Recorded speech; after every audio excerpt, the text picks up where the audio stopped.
Welcome to the L'Hopital's Rule homework help video. All right, so I'm going to give you hints and it's a little help with this particular homework assignment. So the first three, there are two parts. There's an A and a B. Since this says specifically to use L'Hopital's rule, you do not need to justify using L'Hopital's rule. But first, you're going to find the limit using the techniques that we learned at the beginning of the semester. So for number one, and I'm going to give you a hint on which technique. Oh, I'm so nice. You're going to factor and reduce. That's the technique. And for A, for number two, you're going to multiply the numerator and denominator by the conjugate.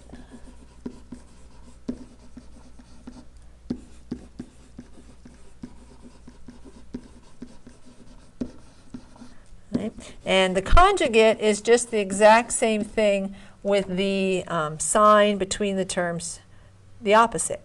So the conjugate for the square root of x plus 1 minus 2 is the square root of x plus 1 plus 2. And then for the last one, for A, the technique you're going to use, since this is a limit as x goes to infinity, you're going to divide each term in the numerator and denominator by the highest power of x.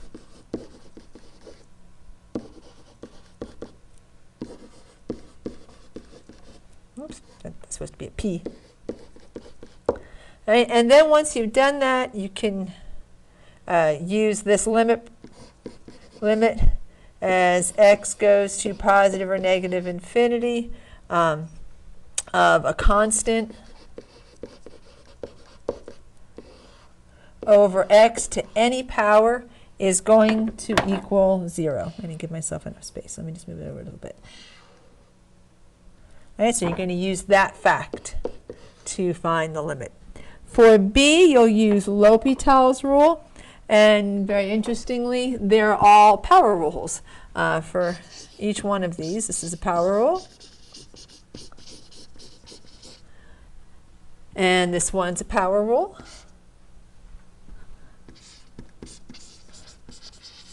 You do need to rewrite the radical as an exponent first.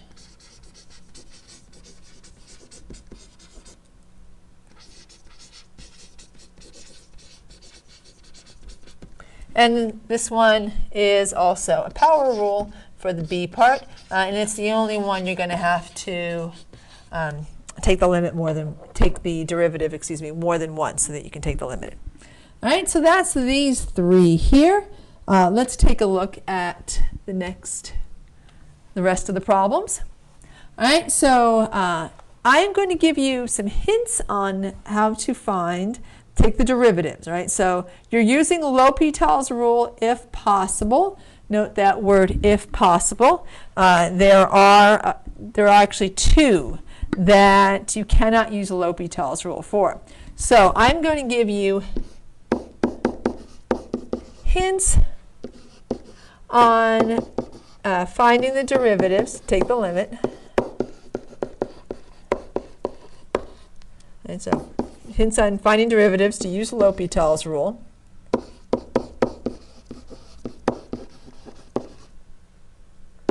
With the caveat that these only apply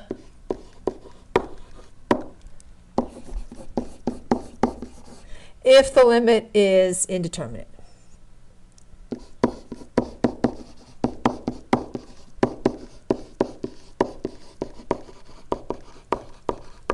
Now, if this were an AP test and this were a non-multiple choice question, which this year I don't know, they probably will be, you would need to justify that the limit was indeed indeterminate. by showing that the limit of the numerator, one of the ways that a limit could be indeterminate applied. So the limit as the numerator goes to 0, the limit as the denominator, the limit as x, limit as x goes to some value of the numerator is 0. The limit as x goes to some value of the denominator equals 0, or the limit as x approaches infinity, or some constant of the numerator is infinity. The limit, actually, excuse me, not as the limit as x approaches infinity or negative infinity is infinity, and the limit as x approaches positive or negative infinity and the denominator goes to infinity. Something like that, right? However, because it says evaluate by using L'Hopital's rule possible, I'm not going to have you justify every single time that you could use, in words and in a sentence why you could use L'Hopital's rule. However, make sure you check, because if you apply L'Hopital's rule when you cannot use L'Hopital's rule, then your answer is incorrect. All right, so make sure these are indeterminate limits, but I'm going to give you some hints on finding the limits if indeed they are indeterminate. All right, so that little caveat there. All right, so 4 is just power rule in the numerator and denominator. So I'm just going to write it like this: power rule, numerator, power rule, denominator. Number 5 is a chain rule plus power rule in the numerator, because you've got a function raised to a power, right? So you've got to take the derivative of blop to the 1/2 and then times the derivative of the blop. Remember, the blop does not change, right? So you've got blop to the 1/2, blop not changing, take that derivative, and then take the derivative of the blop. Right? So chain rule and power rule together on that one. And then in the denominator, it's a very simple power rule. Number 6, make sure you simplify that first. All right, distribute that negative. But you've just got e to the x, that nice, easy, super easy derivative, plus power rule for the rest of the terms in that numerator. And then in the denominator, it's that same easy power rule. Number 7, I guess I'll write over here. All right, you've got a chain rule because you've got sine to the blop. So you got to take the derivative of a sine blop. Blop does not change, and then multiply that times the derivative of blop. So this is a chain rule and sine. And that's in both the numerator and the denominator.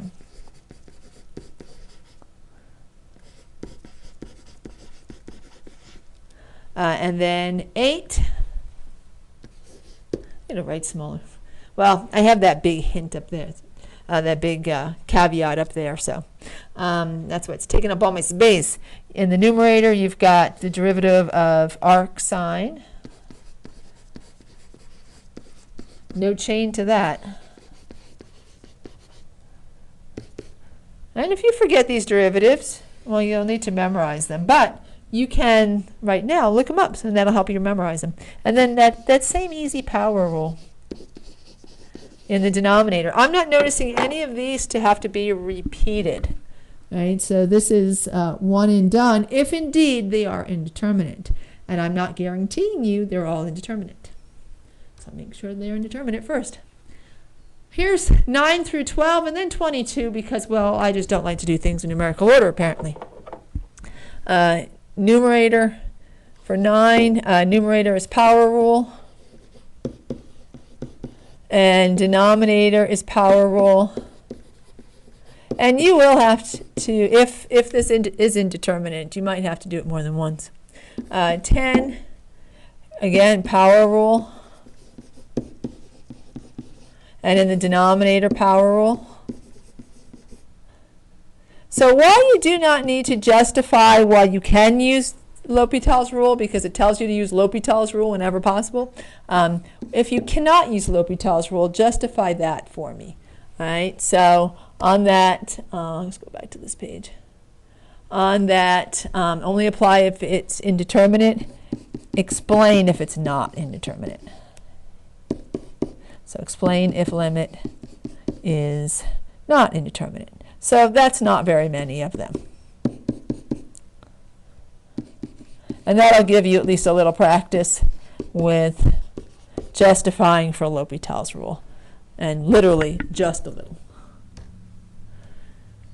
All right, 11, you've got power rule in the numerator. In the denominator, that's a chain rule with power rule. And the power rule is for both the outside and the inside. You'll need to rewrite that square root of x squared plus 1 to x squared plus 1 to the 1/2 power. 12 is the oh so easy derivative of natural log of x. Oh, so easy. And simplifies really nicely with the derivative of x. With any derivative of x to any power. And the denominator is power rule. That same very easy power rule. All right, so now in 22, you need to take the natural log of the limit. So in other words, the limit of the natural, got too many I's in that word, limit. The limit as x approaches pi halves from the left of the natural log of cosine x to the cosine x power. That'll enable you to use the power rule. So you can use power rule for logs.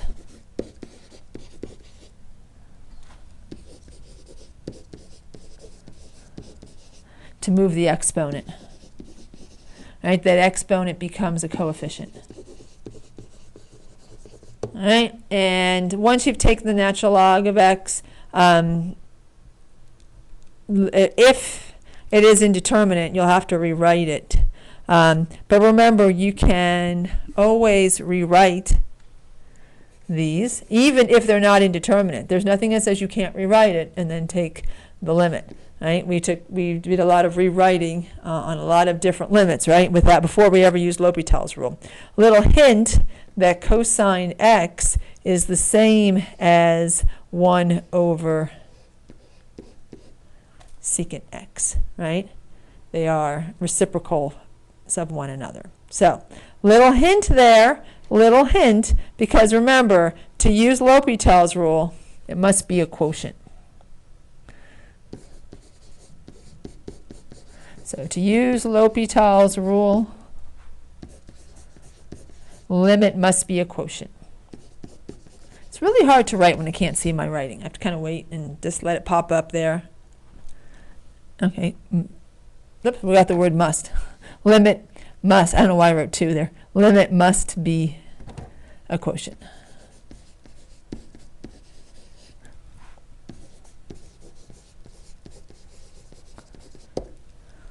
Okay. All right, so there's some helpful hints on 9 through 12 plus 22, apparently. All right, let's look at the next group. All right, so 13, you've got, and remember, any one of these could be indeterminate.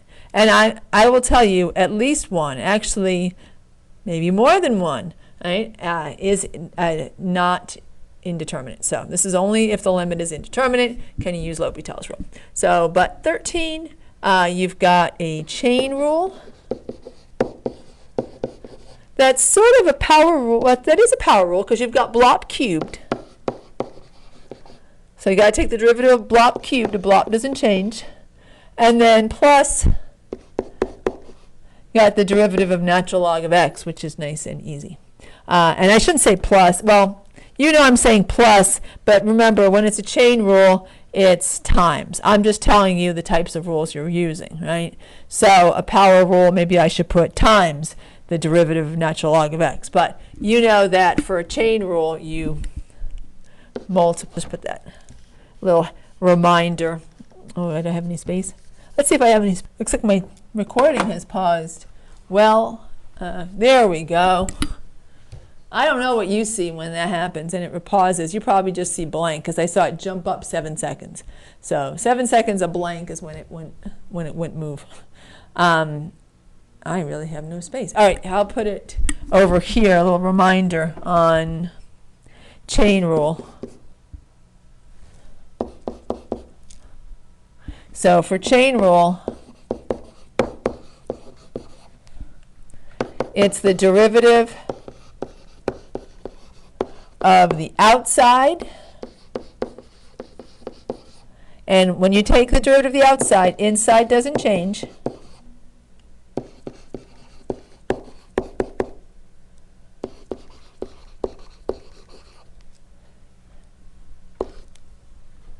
Times, that's it, times, derivative of the inside.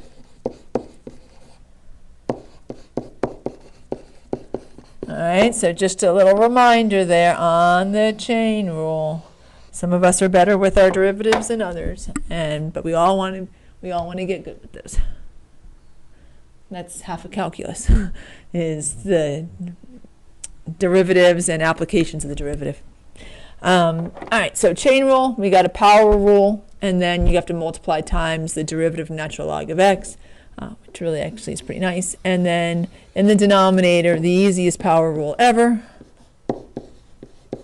assuming, of course, that's indeterminate. Of course, I say that on every one of these, because at least one of them is not. Now, you have to simplify this first anyhow, but that's okay. You can simplify even if it's not indeterminate. So you go to simplify and you go, whoa, well, that wasn't indeterminate.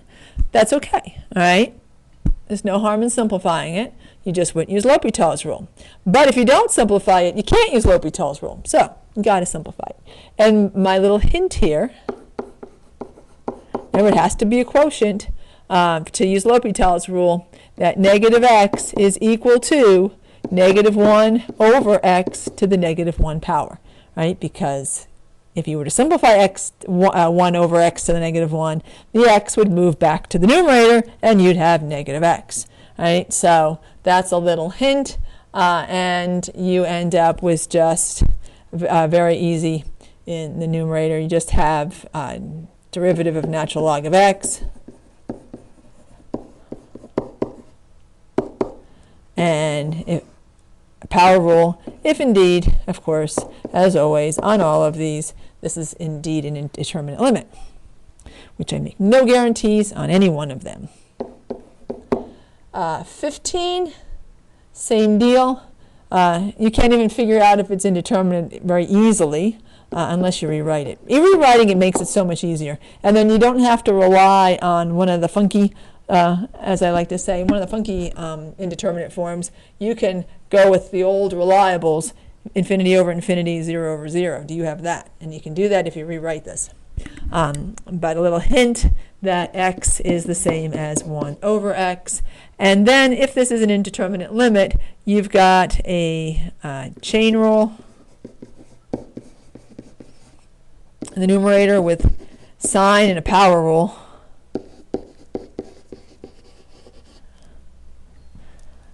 And then in the, come on, I need a little bit more space for the word rule. And then in the denominator, you would simply have a power rule. Oh, excuse me, there's a mistake, I'm sorry. X is not equal to 1 over x. Sorry, x is equal to 1 over x to the negative 1. Got carried away there and didn't finish my statement there. Fortunately, I looked back up and saw, whoops. 16 and 17 have something in common.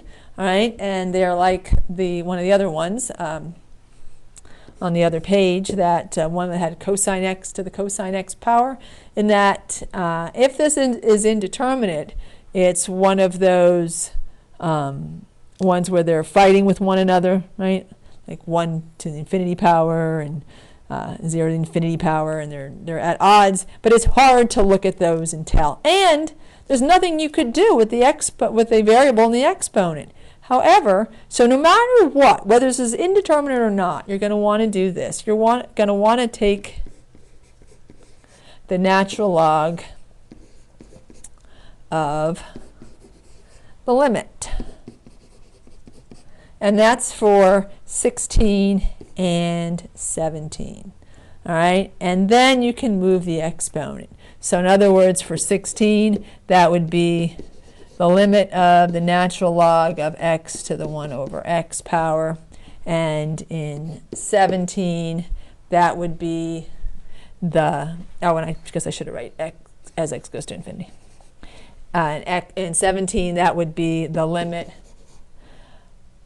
of the natural log of 1 plus x to the 1 over x power, right, as x approaches 0 from the right. Now, I forgot to say this on the last one. It was in my head, but then it kind of moved on. Once you find that, you're not done, right? Because you took the natural log of the limit, not the limit. So don't forget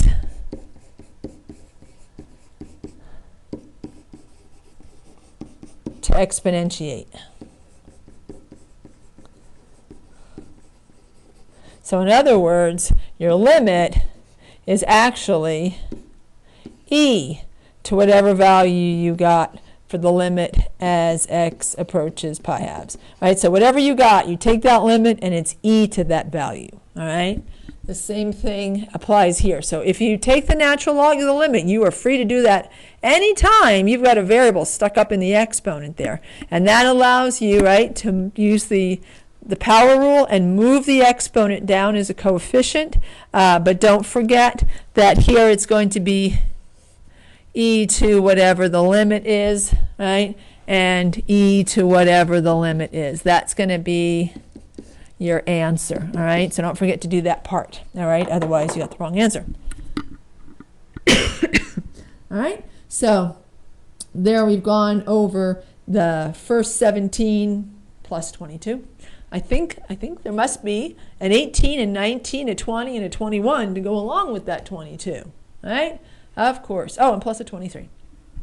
All right. So 18 and 19, if they're indeterminate, they're the infinity minus infinity group. But the way that you will know for sure, and no matter what, you would do this anyway, whether the limit is indeterminate or not. But if the limit, because otherwise you really can't work with this. But if the limit is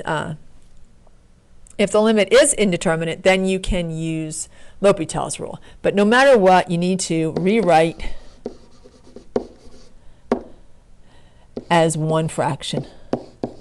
Right? We had problems like this before we learned L'Hopital's rule. The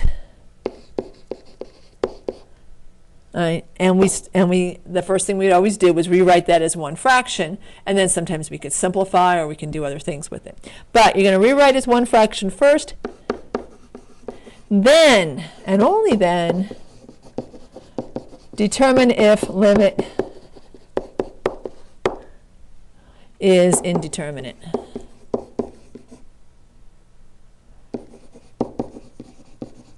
Since it's the limit as x approaches 2, if it's indeterminate, then it's going to be the 0 over 0 type. We got 2 to the right and 1 to the right, so if it's indeterminate, it's going to be the 0 over 0 type. And so then you can determine the limit is indeterminate, and if it's indeterminate, then you can use L'Hopital's rule. And it all depends what the denominator looks like, right? You might have a quotient. You might have to use quotient rule. Probably you may have to use quotient rule, right? So if it's indeterminate, you may need to use quotient rule.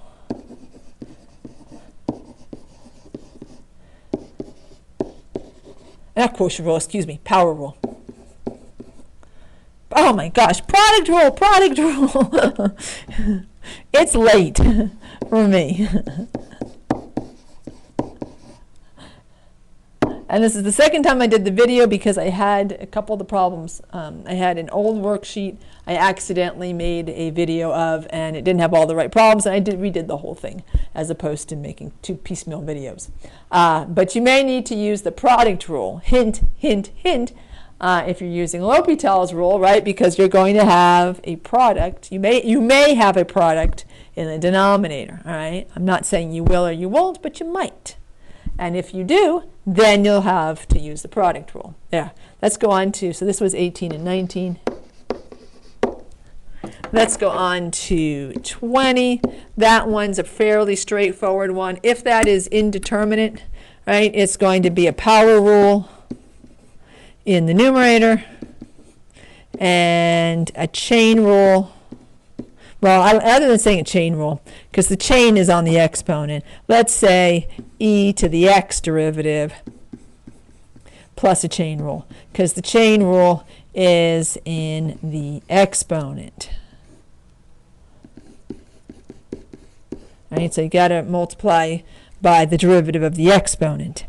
And then 21 is the exact same thing, except it's e to the x in both of them. So e to the x plus a chain rule for the exponent. And then a lovely old e to the x. Just make sure it's indeterminate. Could be. Not 22. We did 22. We want 23, last one. All right, so you have, that's indeterminate. It's just derivative of cosine. Of course, I hope I don't have to say what about the derivative of a constant. You all should know what the derivative of a constant is, right? So you got derivative of cosine x there in the numerator. And in the denominator, you'd have very simple, you got e to the x plus a power rule for the other term. All right, and as always, make sure that's indeterminate before you go and apply that L'Hopital's rule. And that's the end of this video. If you still have any questions on these or any problems, email me.